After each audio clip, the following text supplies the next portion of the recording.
Chapter 1. Thought and Character. The aphorism, "As a man thinketh in his heart, so is he," not only embraces the whole of man's being, but is so comprehensive as to reach out to every condition and circumstance of his life. A man is literally what he thinks, his character being the complete sum of all his thoughts.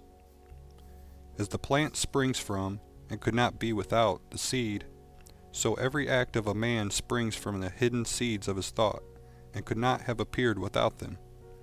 This applies equally to those acts called spontaneous and unpremeditated, as to those which are deliberately executed.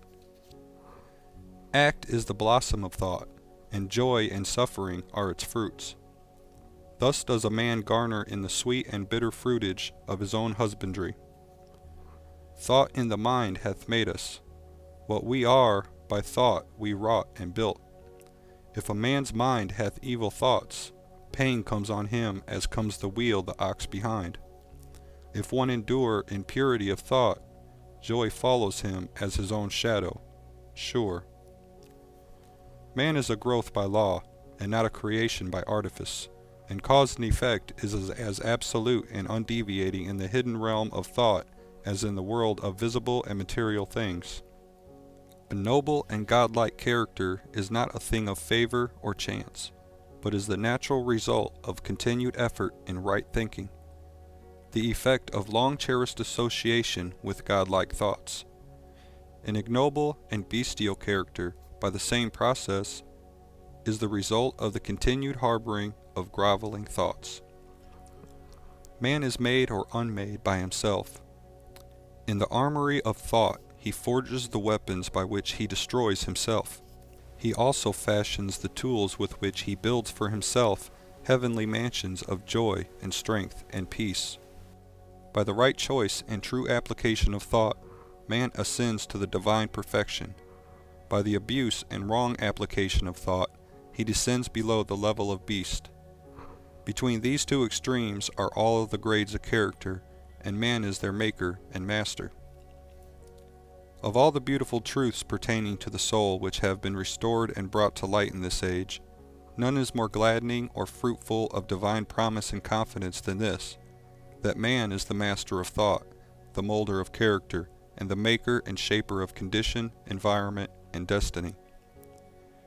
As a being of power, intelligence, and love, and the lord of his own thoughts, man holds the key to every situation, and contains within himself that transforming and regenerative agency by which he may make himself what he wills.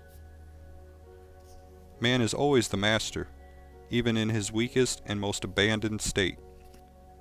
But in his weakness and degradation, he is the foolish master who misgoverns his household. When he begins to reflect upon his condition, and to search diligently for the law upon which his being is established, he then becomes the wise master, directing his energies with intelligence, and fashioning his thoughts to fruitful issues. Such is the conscious master, and man can only thus become by discovering within himself the laws of thought, which discovery is totally a matter of application, self-analysis, and experience. Only by much searching and mining are gold and diamonds obtained, and man can find every truth connected with his being if he will dig deep into the mine of his soul. And that he is the maker of his character, the moulder of his life, and the builder of his destiny, he may unerringly prove, if he will watch, control, and alter his thoughts, tracing their effects upon himself, upon others, and upon his life and circumstances. If he will link cause and effect by patient practice and investigation, utilizing his every experience, even to the most trivial, as a means of obtaining that knowledge of himself. In this direction, as in no other, is the law absolute that, he that seeketh findeth, and to him that knocketh it shall be opened. For only by patience, practice, and ceaseless importunity can a man enter the door of the temple of knowledge. End of chapter 1.